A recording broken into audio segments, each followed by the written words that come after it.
Welcome to the Quarantine Tapes, a daily podcast from Onassis, LA and dublab.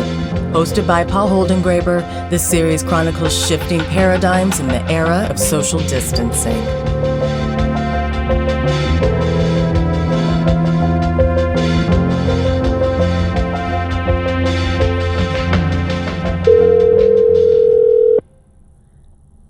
Hey, Paul. Hello, Steve. I am so happy to have you on this call. I'm speaking with Steve Earle on the Quarantine Tapes. It's really a pleasure. I can't even remember when I saw you last, except that I remember a fantastic concert in New York at Town Hall. Yeah. Oh, that was so good. Yeah, it's probably the benefit for my son's school. We do that at Town Hall every year, and that's still going on every December. I've got a little boy that has autism, and he goes to a school called the Keswell School. That's usually my one big New York play every year is that benefit for his school. I loved it. I remember the change of guitars, and I remember just the feeling. The feeling in that room was electric. I mean, it was just tremendous. I wonder, in this moment, first of all, where do I find you during these quarantine days? Nashville, Tennessee. I was in New York. I was in a show called Coal Country at the Public Theater that I wrote songs for, and I've been working on for 4 years, actually. And we were up and running, and we had a hit on our hands, and the theater's closed. So the theater's closed one day, and then the next day my son's school closed. And the day after that, the gym closed, and that was it. So I have a house in Tennessee, and it's in the country, and so I just decided to head for here. Plus, John Henry's mother's here, so I headed this way, and I guess on the 18th or something like that of last month, and I just I've been here ever since. How is it not playing? You had that hit on your hand, and how is it not playing at this moment? And what do you do with your time? Well, we would have probably. The thing is, we would have closed for sure day after tomorrow. We would have still been doing it. I'd be. It's Friday, so I'd be getting ready to go in and about right now probably. In New York, it's an hour later. I'm probably getting ready to go pick John Henry up at school, eat dinner with him, drop him off, and then go to the theater. And it's just ignore that. There's not. It was tough, and it was tough for it was a big deal for me, a big deal for Jessica Blank and Eric Jensen because we've worked on this a long time. The people that wrote the script, but there are the actors, and the crew. Those people are out of work, and they're still out of work, and. I'm out of work too, but I've got some ability to absorb. That's not a lot. I mean, I mainly depend on live performance for my livelihood and my day job too. So that's not going to happen this summer. It doesn't look like. I mean, we still have some shows that are on the books, but they're canceling every day. And my guess is if I was a betting man, and actually I am, I would probably bet that you aren't going to see any live music anywhere in North America this summer, or probably any place in the world. And music online really doesn't do it. I mean, everybody's doing that now, but it's. Yeah, I'm getting ready to too. I've done some of it myself, and I'm going to do a live stream show to sort of launch my record's coming out anyway, May 22nd. We made that decision. I mean, the record label has the right to release it whenever they want to. But I agreed. I just think I want to get the record out there, and I am going to find a way for people to hear this record. It's one of, you can sit around and whinge about it all you want to, but we're doing what we're doing to protect other people. The masks are to protect other people when you don't know what you've been exposed to and you don't know what you're carrying, not so much to protect yourself. Right. And the distancing is for the same reasons. And people don't realize that. And my mom is 84 and on oxygen already. So I just, I've seen her once since I've been here. And that was yesterday. I finally, because I've been here in the house, hunkered down now for 5 weeks. And I just, nobody in the household's sick. And we were in New York. And then we were here, and it's just me and John Henry, the only people that have been in the house. So I take him to his mother's once a week and drop him off. And I go to the grocery store, and I've been very careful. A lot of hand washing and a lot of masks and whatever scientists have told me is the thing to do. And I try not to think real scientists. Right. Yeah. I just kind of like the internet is probably the most unsanitary place that you can be right now in the midst of a pandemic. I think I know what you're saying.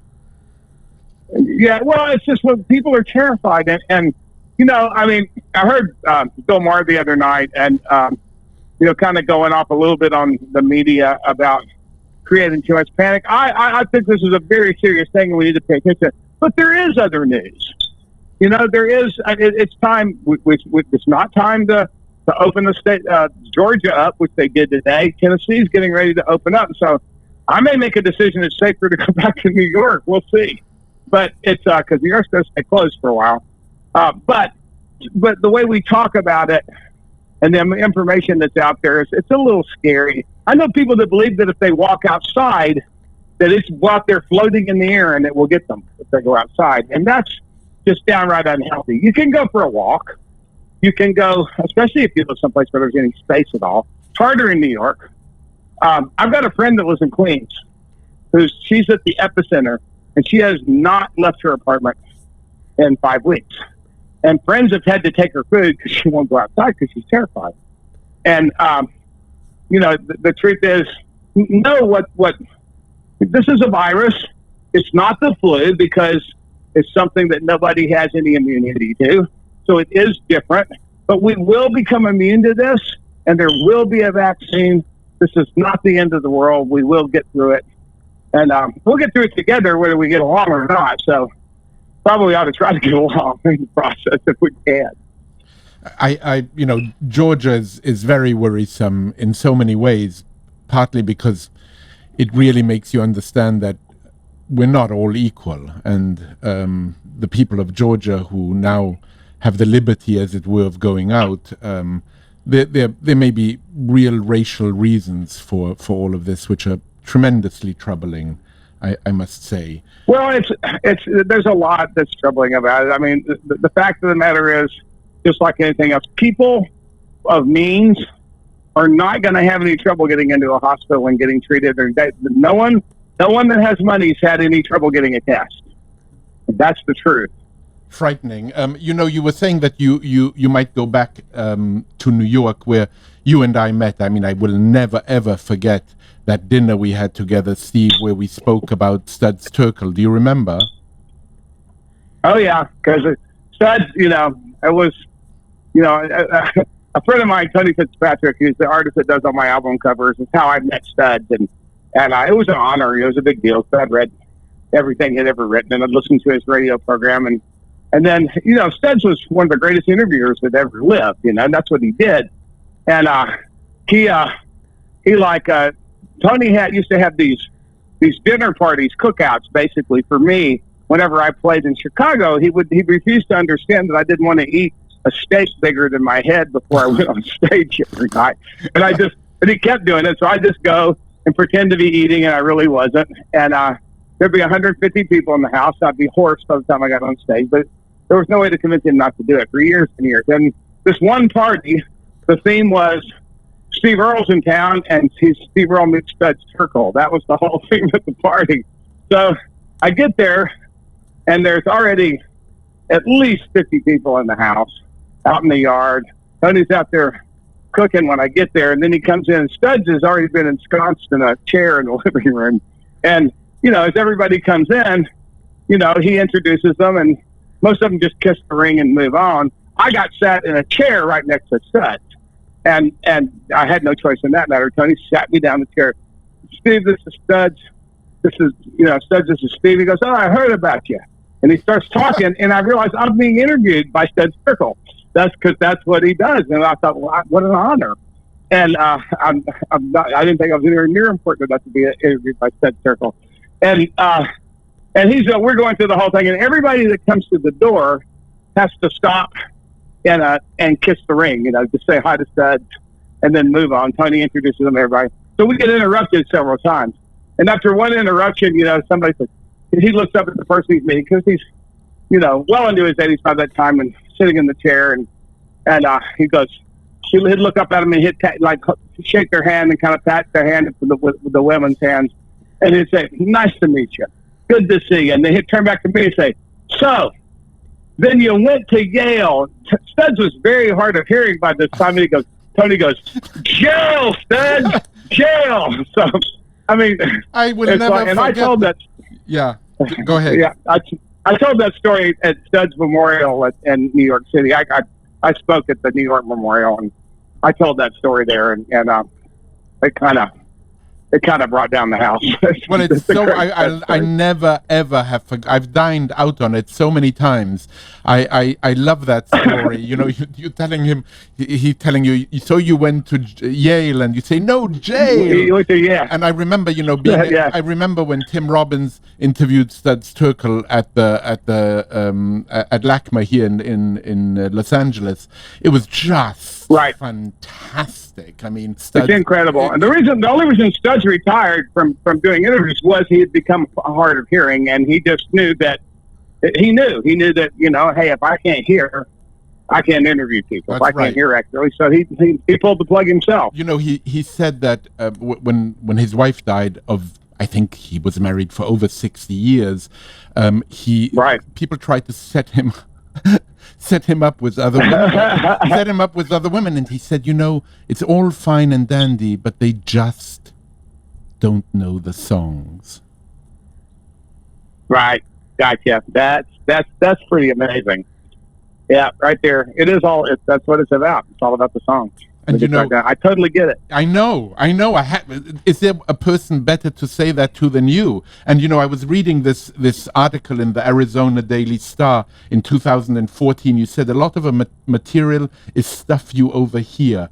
I don't understand people who ride the subway with headphones on because they are missing the song.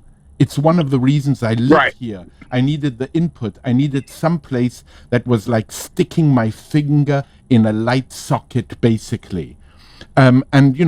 This you can't stick your finger in that light socket now. Yeah, and the shocking thing is, and I think we need to take. I'm not sure what the lesson to learn is, but there is a lesson and I'm still mulling it over. I was there when New York closed. And the first thing that went was culture. Broadway closed, Off-Broadway closed at the same time. And Broadway had made the decision the day before. We got a call as soon as that happened from the Public Theater where I was working, and we're asked to come to a meeting at 1 o'clock in the afternoon, and we did not go up that night. And live music ended the same night. So suddenly, in the United States, it's different in other places, but there's nothing like the amount of theater that happens every night in New York City, anywhere in the world, including London. There's a lot of shows in London, but it's nowhere near the volume of live theater that's happening in New York City. And you go to most major cities on a given night, there is zero live theater happening in those cities in the United States. On a given night, there are touring companies, there are local theater companies, and there are some places where there's more than others. Chicago pretty much always has theater going on, but it's one of two or three places. There's nothing like New York, and that's a big light going out in the world. All of those opportunities to develop live theater to me is like I live in New York City mainly for two reasons: live theater and baseball. Those are the two things I need at this point in my life, and both of those things stopped. And baseball it still hasn't happened this year. So, I don't, live theater is really important to me. It's like I kind of grew up with it because my grandmother was the costumer in the drama department of a small college in Northeast Texas, and I took drama. Drama was the only class I didn't get kicked out of in high school. And my drama teacher in high school, Vernon Carroll, gave me the first copy of the Freewheelin' Bob Dylan I ever had, because my first Bob record would have been Highway 61 just because of my age, the first one I've got and bought and listened to. And then all that earlier stuff, that was Vernon Carroll, my drama teacher, that turned me onto that. How incredible that the drama big teacher, deal to me. Yeah, the drama teacher taught you in a sense to listen to the lyrics and the music so carefully, and Bob Dylan in particular. And I know that you in part you consider yourself a musicologist. You're interested in the origin of songs. And it reminded me, reading what you've said about Bob Dylan, it reminded me of that wonderful line attributed to Dostoevsky, who said that we all came out of Gogol's overcoat, or Nietzsche who said that philosophy is but a footnote to Plato. You feel that way with Bob Dylan. Can you tell us a little bit? I think Bob Dylan invented my job, and then he took all the air out of the room, and as he did it. And I don't think anyone's going to ever equal him. And I made peace with that. But I've never stopped trying. I wake up and try to write a song every single day. And I don't always do it, but I always try to write something. I don't. Sometimes I'm working on something besides a song because I do other things. But it's the difference. I got into this sort of headbutting contest with a really famous academic musicologist / journalist on a panel that we were on once, and he was he's of the opinion that Bob Dylan isn't that big of a deal, and he believes that his theory is that people are born to write songs that are every bit as good as Bob Dylan, and it happened before Bob Dylan, it's happening after Bob Dylan. And his evidence for that was Robert Johnson, Chuck Berry, several other people. But Robert Johnson, don't make no mistake about it, the reason Robert Johnson is the song. It's not because he was the best guitar player in the world. He was a great guitar player, but there were guitar players that were every bit as good as he was. Skip James was every bit as good as he was. The reason that we think of Robert Johnson that way, even the legend of the Crossroads, comes from, Son House. That legends aren't normally traceable right back to their source, but that's a 20th century legend, so it is. And Son House is the person that first said, and it got recorded by somebody, that Bob Johnson went to must have sold his soul to the devil, because all I know is he went away and he couldn't play shit, and he came back and he could play. And that's Son House is the person that said that. All those guys were jealous, and then maybe they couldn't put their finger on it, but it wasn't the way he played guitar.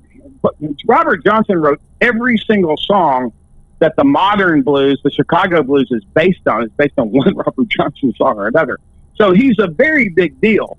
He was born to be a songwriter. Cole Porter was born to be a songwriter, and at a pretty literary level, simply because he was a hyper-literate person. He came from, his family probably would have been happier with him being, writing plays or anything but pop songs, but that's what he liked and that's what he did. But the difference is Bob did it on purpose, and he knew what he was doing. He knew he was Bob Dylan then.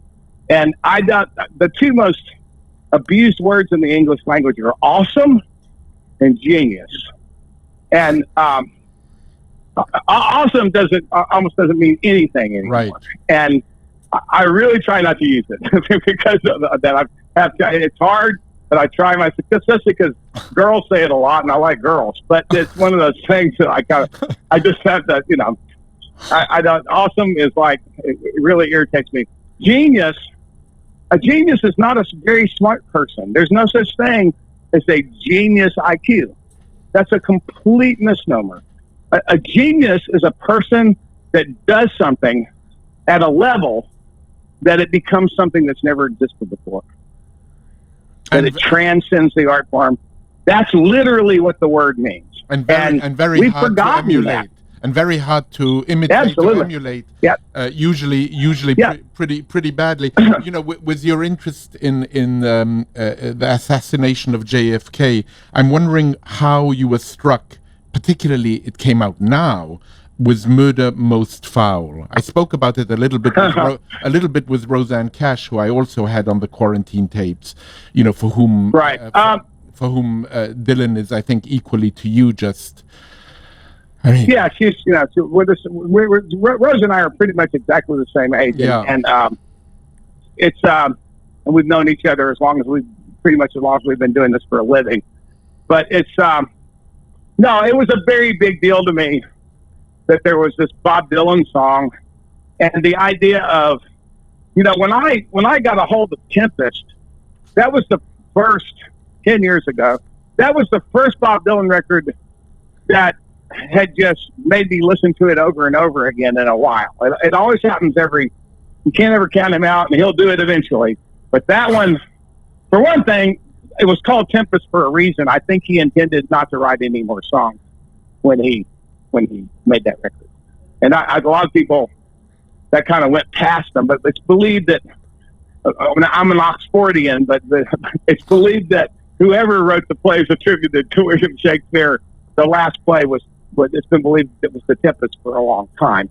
So I paid attention.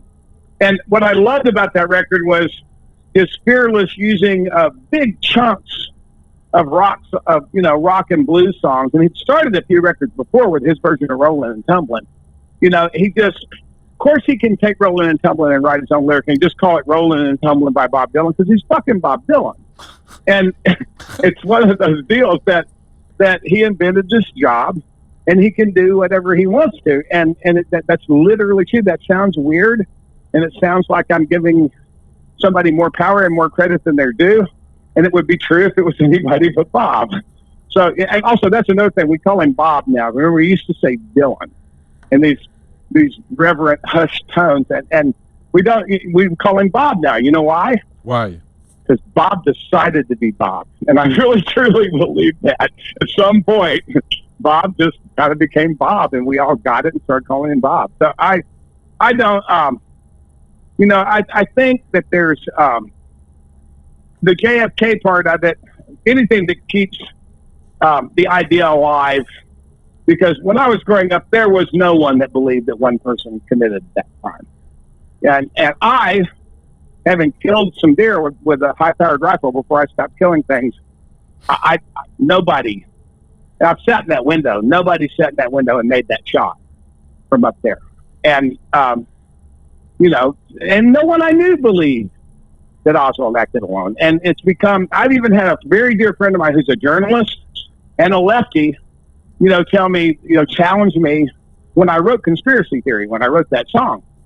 And he said, well, do you really believe all of that? And I said, yeah, I believe things happen pretty much the way Oliver Stone said they did. That's probably the closest account I know of. And it's as good a guess as any, but I don't believe it's what the Warren Report says. I said, do you believe in the Warren Report? He goes, yeah. And I pushed him on it, and he finally admitted to me that you couldn't be a credible journalist anymore if you professed any sort of doubt about the Warren Report and the idea that Oswald acted alone. We just systematically cleansed that particular by calling it a conspiracy theory. Some things are conspiracy theories, some things are conspiracies. Right. And it's just, I don't believe that one. I don't believe that that there's anything being hidden from us in the desert in New Mexico. Part of that's because my father was an air traffic controller, and I lived in El Paso, Texas, when all those flying saucers were being sighted, and my father didn't believe it. So I kind of trust that. But I don't know. Do you remember? I used to love the X-Files when it first came on. Yeah. And here's another conspiracy theory for you. I think the X-Files, the idea of taking the idea of a government conspiracy that is deep, and of course in this case it was the UFO thing, but which I don't think they're hiding anything from us out there, but that's my belief. But the one episode is about this vast government conspiracy, which in the world of the show exists. It's real. But then the next episode, there's a werewolf or there's a vampire.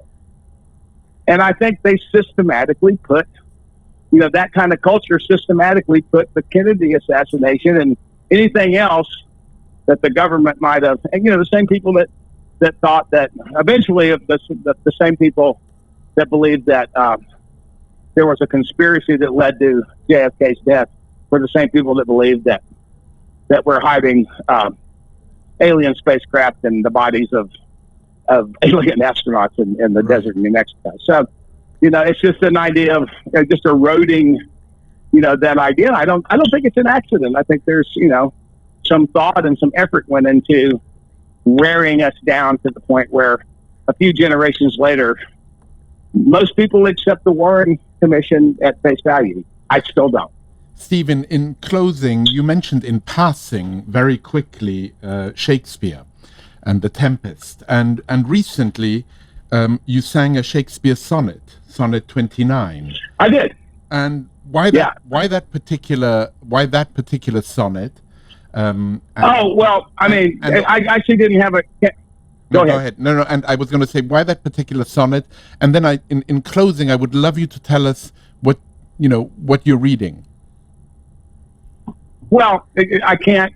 Unfortunately, the information you don't have before you ask that question is there was a challenge when my show closed at the Public Theater. There was the Public Theater itself, which does Shakespeare in the Park. That's what they're actually a Shakespeare company. That's who they are. That's how they started. Right. And they basically everything closed. And now we found out yesterday Shakespeare in the Park will not happen in New York City this summer for the first time in a long, long time. And that's going to be more heartbreaking to Oscar and all the people at the Public Theater than anything else. And because that's their primary mission. And but once we closed, just the public trying to come up with stuff to just sort of keep people going and having to have a narrative out there with the audience, the Public Theater's audience, issued a Shakespeare challenge. It's a series, and there's several weeks into it. The first challenge was to interpret Sonnet 29, and I was one of the first people that was contacted. So I just arrived in Tennessee from New York. I've literally been here 24 hours, and I got on my phone, and I came up with this minor key blues melody for Sonnet 29, and it worked. I think I'm pretty proud of it. I'm going to do a more elaborate recording of it one of these days. My friend Paul Kelly, who's kind of in Australia, is sort of me and Bruce Springsteen in a bag of chips. He's the biggest singer-songwriter in Australia. He did a whole record of sonnets that he set to music, and that was kind of cool to get to sort of answer that challenge. And it was sort of a Shakespearean double dog dare, is what it was. Steve, we could go on forever, and it's so wonderful to hear you, and I really hope that we meet soon again in person. And we'll watch for us. I don't know whether it'll be this summer, but as soon as we can, we're going to be back out on the road again. The new record comes out the 29th of May. It's called Ghosts of West Virginia. It's the songs that were in coal country and 4 other songs. It's about this coal mining disaster that happened 10 years ago, and it's about telling those people's stories. So watch for the record. It'll be out on the 22nd of the month, and we're going to find ways to make people aware of it. Yeah, and I'll help however I can. Thank you so very much, Steve, for taking this call, and stay well. And hopefully we will meet soon again. For the moment, I send you a virtual hug. Thanks, I need it. Appreciate it. We all do. Bye-bye. We all do. Absolutely. Bye. Bye, Steve. To support this show and Dublab's progressive programming, go to dublab.com/support.